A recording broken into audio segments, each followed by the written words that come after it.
নমস্কার, কেমন আছেন সবাই? সঙ্গীতার গল্প কথা নতুন আরও একটি ভিডিওতে সবাইকে স্বাগত। আশা করছি যে যেখান থেকে আমার ভিডিওটা দেখছেন সবাই খুব ভালো আছেন, আমরাও খুব ভালো আছি। আজ হচ্ছে সানডে, তো সানডে হলেও আজকে কোনো ব্যস্ততা নেই, কারণ আজকে তো ভেজের ব্যাপার। এখন আমাদের কালকে সোমবার, তো আজকের জন্য ভেজ। তো কিন্তু ভাবলাম রান্না বান্নার তো সেরকম কোনো ব্যাপার নেই, রান্না হালকা ফুলকাই রান্না হবে, ভেজ মানেই তো অত চাপের নেই। তো সেই কারণের জন্য ভাবলাম ঘরদোরগুলো পরিষ্কার করি, কারণ জন্মাষ্টমী এসেই গেল আর হাতে গোনা মাত্র কয়েকটা দিন। তো তার আগে তো আমার ঘরদোর সমস্ত কিছুটা একদম পরিষ্কার করা হয়, একদম জন্মাষ্টমী পুজো সমস্তটাই হয়ে যায়। এবারে তো পুজোও তাড়াতাড়ি, তো ওই কারণের জন্য আজকে ভাবলাম লেগে পড়ি ঘরের কাজে। তো ছেলেও বাড়িতে আছে, ছেলে থাকলে একটু কিছু সুবিধা হয় কাজে, সেই কারণের জন্য এখন এই কাজগুলো এবার আজকে কোমর বেঁধে লেগে পড়েছি এই কাজগুলো করার জন্য। তো আজ এখান থেকেই আপনাদেরকে সাথে নিয়ে আজকে ভিডিওটা শুরু করছি। ঘরের বিছানাটা আজকে তুলে দিয়েছি, এই ছেলে এখানে এই যে পড়াশোনা করে এখানটা, তো এটাগুলো সব তুলে দিলাম। বিছানাগুলো বললাম আজকে একটু রোদ্দুরে দিয়ে ছাদে, তো আজকে রোদ্দুরও উঠেছে, ওই জন্য এই কাজগুলো করিয়ে নিচ্ছি। ছেলে থাকলে এগুলো একটু সুবিধা হয়। চলুন এখন ছাদে যাই। তবে আকাশে মেঘও জমছে মাঝে মাঝে, জানি না এই রোদ্দুরটা কতক্ষণ থাকবে। তো ভরসা করে তো পুরো দিচ্ছি ছাদে, জানি না কি হবে। অনেক দিন পর আজকে বেশ ভালোই রোদ্দুর করেছে, আর ছেলেটাও বাড়িতে আছে, ওই জন্য ভাবলাম একবারে যখন ঘরটা পরিষ্কারই করছি পুরো বিছানা টিছানা একবারে সমস্ত কিছু রোদ্দুরে দিয়ে দিই। আর কিছু জামা কাপড়ও কেচেছিলাম আজকে, সেগুলোও ছাদে এখন বলে ছাদে একবারে যখন এসেইছি একবারে এগুলো মিলে দিয়ে যাই। তো আজকে তো বললামই আজকে সানডে হলেও ভেজ আইটেম, তো অত টেনশান নেই। ওই কারণের জন্য এই কাজগুলোতে হাত লাগিয়েছি। দেখা যাক কতটুকু কী করে উঠতে পারি, কারণ সময় তো চলে যাচ্ছে। এরকম করে একটা দুটো দিন করতে করতে এই তো আগস্ট মাস আসতেই গেল, আর আগস্ট মাস আসতে মাসে কোথায় দিয়ে যে দিন চলে যাবে। তার 16 তারিখে জন্মাষ্টমীর পুজো আছে, তো সেই কারণের জন্যই তাড়াতাড়ি করে আগে ঘরদোরগুলো পরিষ্কার করতে লেগে পড়েছি। তো ওই জন্য আগে মেন যেহেতু এই ঠাকুর ঘরটা, কারণ অন্যান্য ঘরগুলো আমি অন্য সময়ে করতে পারবো, কিন্তু ঠাকুর ঘরটা একটা নির্দিষ্ট দিন ছাড়া আমি করতে পারবো না। নির্দিষ্ট সময়ে আমার অনেক রকম অসুবিধা থাকে, তো সেই জন্য সবসময় তো এই ঘরগুলো পরিষ্কার করতে পারবো না। সেই জন্য আজকে বলি না, আজকে আগেই ঠাকুর ঘরটা দিয়েই পুরো ক্লিন করা শুরু করেছি। আর দেখুন এইগুলো ফৌজিবাবু নিজের হাতে সব বানিয়েছিল, কিন্তু অনেক দিন এই রকম করে পড়তে পড়তে না আস্তে আস্তে মরচে ধরে এগুলো খুলতে শুরু করেছে। তো ভাবছি আবার একবার ভালো করে ডেনড্রাইট দিয়ে ইঁটে দিয়ে আবার পরিষ্কার করতে হবে। কি সুন্দর যে জিনিসগুলো বানিয়েছিল, দেখতে এত ভালো লাগে। যখন আগে এখানে ডিউটি করতো তখন সন্ধ্যার পর তো আর ওদের ডিউটি থাকতো না, তো অবসর টাইমেও বসে বসে আমি ছেলেকে নিয়ে বসে যেতাম, ছেলেকে পড়াতাম। তো খুব একা বসে বসে খুব একা ফিল করতো, তখনই বসে বসে এই সবগুলো বানাতো। একা একদম ওই রকম করেও বসে থাকতে পারে না, তখনই এই কাজ নিয়েই থাকতো।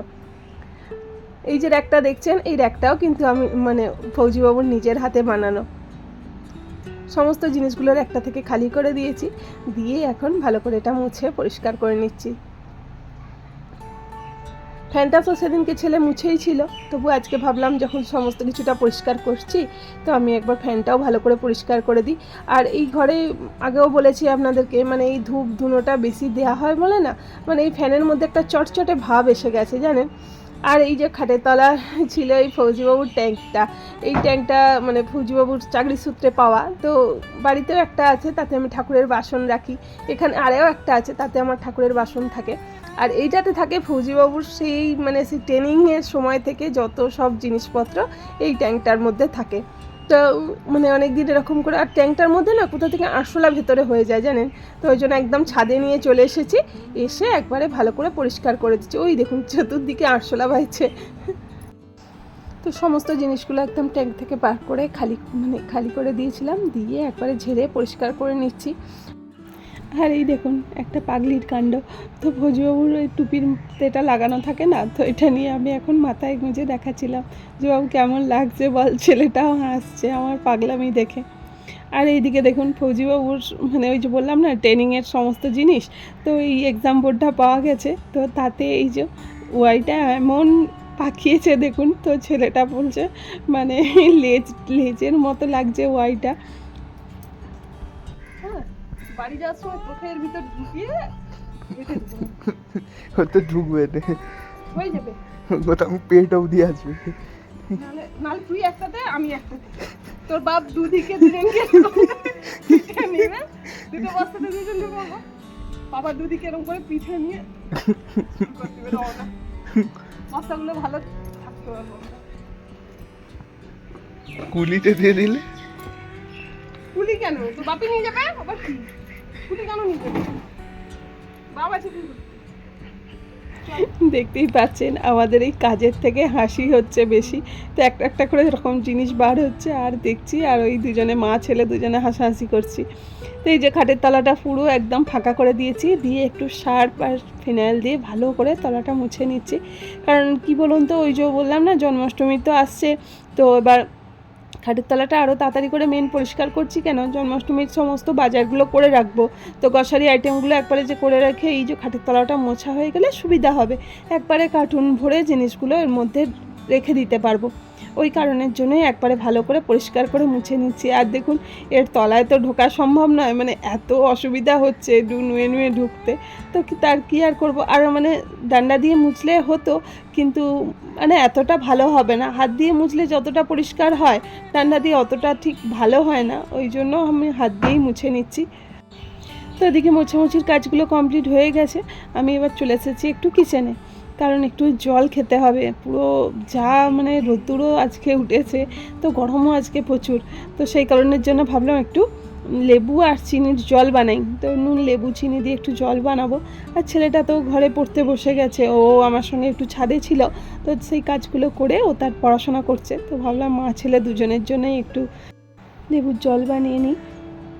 এই গরমের জন্য না মানে শরীরের পক্ষে, শরীর মানে শুধু কাজ করলেও তো হবে না, শরীরটাকেও তো খেয়াল রাখতে হবে।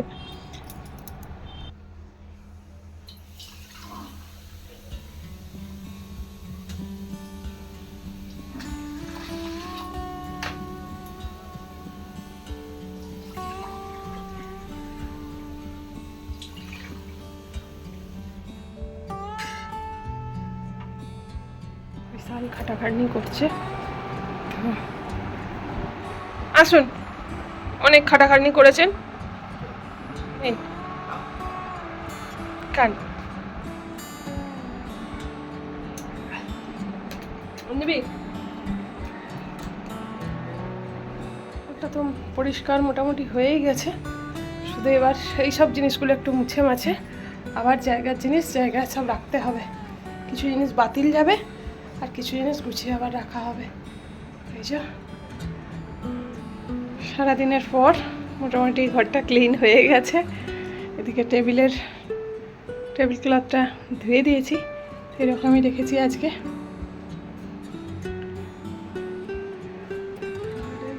এখানে সব জিনিসগুলো গুছিয়ে তুলে দিয়েছি। এইদিকে পুরো ছেলের সেন্টের কালেকশান দেখেছেন, যে ডিব্বাগুলো খালি হয়ে গেছে বললাম ওগুলো ফেলে দিই, কিন্তু ওগুলোও ফেলতে দিল না, আবার গুছিয়ে রেখে দিল। তো যাই হোক মোটামুটি ঘরটা আমার ক্লিন হয়েই গেছে। তো নিজে আবার একটু ফ্রেশ হয়ে নিয়েছি, কারণ সকাল থেকে ওই যে ধুলো নোংরা সব ঘাঁটছিলাম, তো ভালোও লাগছিল না, আর ওই গা পুরো। এবার ফ্রেশ হয়ে চলে এসেছি এখন কিচেনে। তো বললামই আজকে শুধু ডাল পোস্ত বানাবো, তো ওই জন্য ওইদিকে ডাল সিদ্ধ বসিয়ে দিয়েছি, আর এইদিকে একটু আলু পোস্ত করে নিচ্ছি। তো এই সিম্পলে আজকে খাবার দাবার, তো আর মানে টাইমও অনেক হয়ে গেছে, আর কিছু করে উঠতে পারবো না, কারণ আজকে যে কাজে লেগেছিলাম সকাল থেকে পুরো একদম মানে ক্লান্ত হয়ে পড়েছি, আর ভালো লাগছে না। তো এখন আজকের মতো এই দিয়েই কাজ চালিয়ে নেব। ওদিকে ডালটাও আমার সিদ্ধ হয়ে গেছে, কাজের ফাঁকে এইগুলো বসিয়ে দিয়েছিলাম, ডালটাও সিদ্ধ করে বসিয়ে দিলে না মানে কী বলুন তো, একটা কাজ যেগুলো মানে না কাছে না দাঁড়িয়ে থাকলেও হবে, সেই রান্নাগুলো মানে বসিয়ে দিলে সুবিধাই হয়। যেমন ডাল বলুন, করে আলু সিদ্ধ করার থাকলে তো সেগুলো বসিয়ে দিয়ে না অনেক কিছু কাজ করা যায়, তো ওই জন্য আমি এই ডালটা বসিয়েই দিয়েছিলাম। তো আর ওদিকে আমার ঘরটাও আজকে মোটামুটি ক্লিন হয়ে গেছে, বেশ ভালোই লাগছে। কত দিন ধরে মাথার মধ্যে হচ্ছিল কবে কি ঘরটা ক্লিন করব, তো যাই হোক বেশ ঘরটা ক্লিন হয়ে গেছে বলে নিজেরও বেশ ভালোই লাগছে। কারণ কাল থেকে আবার তো সোমবারের পুজো আছে, আর মঙ্গলবার দিন দেখবেন মানে পুজো টুজোর পর না, উপোসের পর আর ভালো লাগে না কাজ করতে। এমনিও মঙ্গলবার দিন আবার আমাদের দেশের বাড়িতে পুজো আছে, ওই কারণের জন্য শুকনো খাবার, তো ওই জন্য ভাবলাম আজ ঘরের কাজগুলো সেরে নিই, ছেলেটাও যখন বাড়িতে আছে ওই জন্য সুবিধা হয়েছে। তো চলুন, যাই হোক, এখনও পর্যন্ত যদি আমার ভিডিওটা দেখে থাকেন আশা করছি ভিডিওটা ভালো লেগে থাকবে। আর ভিডিওটা ভালো লেগে থাকলে ছেড়ে যাওয়ার আগে অবশ্যই একটা লাইক কমেন্ট করতে ভুলবেন না। আজকের মতো এখানেই বিদায় নিচ্ছি। সবাই ভালো থাকবেন, সুস্থ থাকবেন। দেখা হবে আবার একটা নতুন ভিডিও নিয়ে। ততক্ষণ পর্যন্ত সবাইকে টাটা।